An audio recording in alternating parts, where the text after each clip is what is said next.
Hello everyone, ডার্টের আরো একটি ভিডিওতে আপনাদেরকে স্বাগত। আজকে আমরা যে টপিকটা নিয়ে কথা বলবো সেই টপিকটির নাম হচ্ছে ইনহেরিটেন্স। ইনহেরিটেন্স ডার্ট ওপির অন্যতম একটি ফিচার। আমরা আজকে দেখব ইনহেরিটেন্স কি, হোয়াট ইজ ইনহেরিটেন্স। এরপর আমরা দেখব ইনহেরিটেন্স এর কাজ কি, বা ইনহেরিটেন্স আমাদের কেন শিখতে হয়, why we should learn inheritance.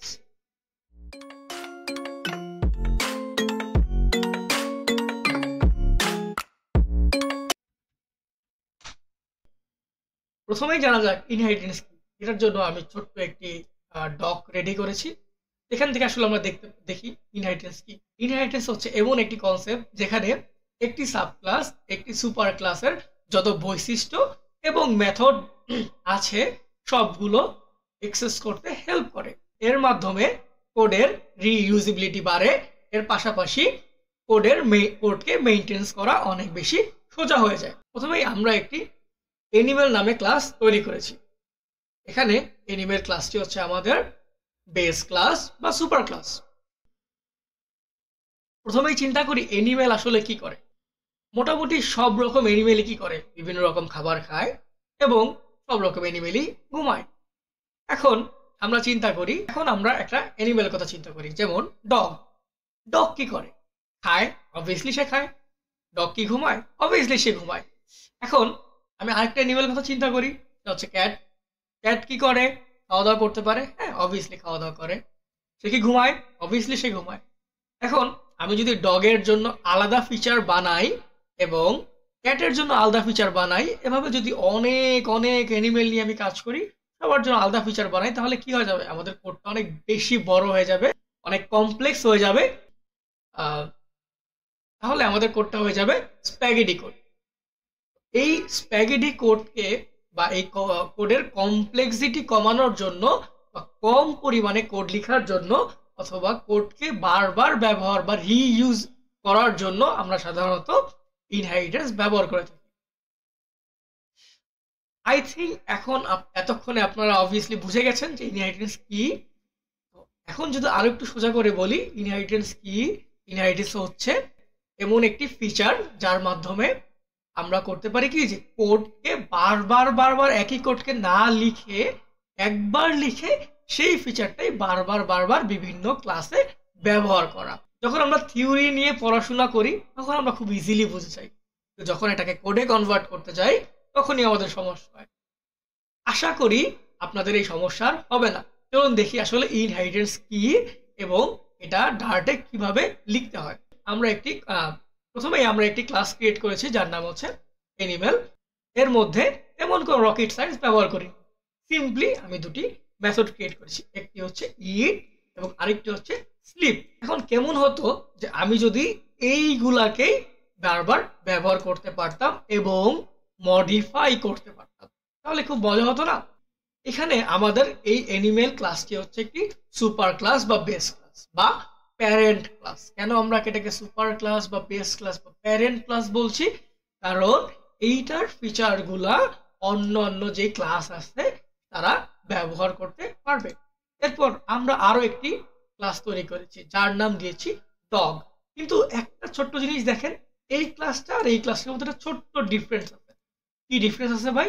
দেখেন এইখানে কি বলছে, ডগ এক্সটেন্ডস অ্যানিমেল।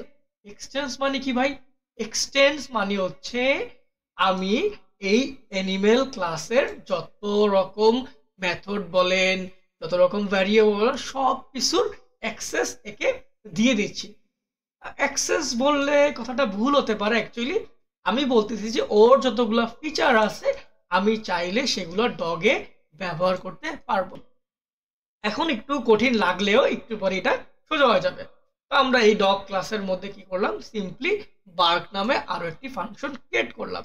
এখন আমাদের মেইন ক্লাসে যদি আমি ডগের একটি ইনস্ট্যান্স ক্রিয়েট করি, তাহলে আমি কি করতে পারবো, সিম্পলি এই বার্ক নামে যেই মেথডটি তৈরি করেছি এটা ব্যবহার করতে পারবো। তাই আমরা সিম্পলি একটি ইনস্ট্যান্স ক্রিয়েট করি, তো ডগের একটি ইনস্ট্যান্স ক্রিয়েট করলাম। এখন আমি যখন ডগের ইনস্ট্যান্স ক্রিয়েট করলাম তখন আমি দেখতে পাচ্ছি যে আমি ডগ ডট বার্ক দিলে আমি এটাকে অ্যাক্সেস করতে পারছি। এখন আমি যদি রান করি দেখবো যে হ্যাঁ এটা অ্যাক্সেস হচ্ছে।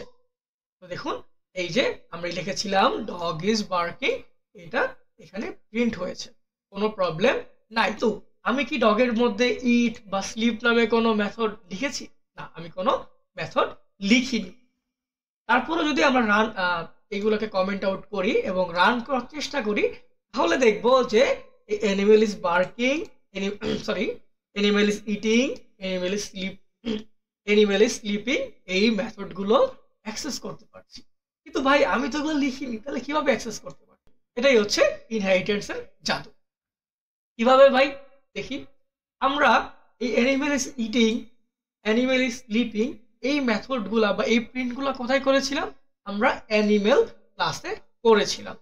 কিন্তু আমি দেখুন ডগ ক্লাসে এসে বললাম যে অ্যানিমেল কি করতেছে, এর যত ফিচার আছে সবগুলো আমি ওকে অ্যাক্সেস করতে দিব।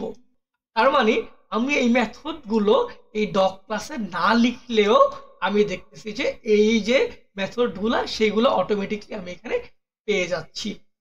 এটাই হচ্ছে আমাদের ইনহেরিটেন্সের জাদু।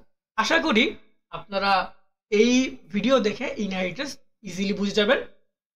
যদি বুঝে থাকেন অবভিয়াসলি লাইক, কমেন্ট এবং শেয়ার করবেন। আর এর পাশাপাশি আমি যে ডগটা লিখেছি এটা একটু পরে দেখবেন। এখানে আমি মোটামুটি ইনহেরিটেন্স সম্পর্কে বলেছি, ইনহেরিটেন্স কি সেটা সম্পর্কে ব্যাখ্যা দিয়েছি, এর পাশাপাশি এর সুবিধা সম্পর্কে বলেছি, এর পাশাপাশি আবার মেথড ওভাররাইডিং নামে একটা টপিক আছে ইনহেরিটেন্সের মধ্যে অনেক বেশি ইম্পর্টেন্ট, এটা নিয়ে কিছু লেখালেখি করেছি। আপনারা যদি চান এগুলো দেখতে পারেন। ইনশাআল্লাহ নেক্সট ক্লাসে দেখা হবে। টিল দেন আল্লাহ হাফেজ।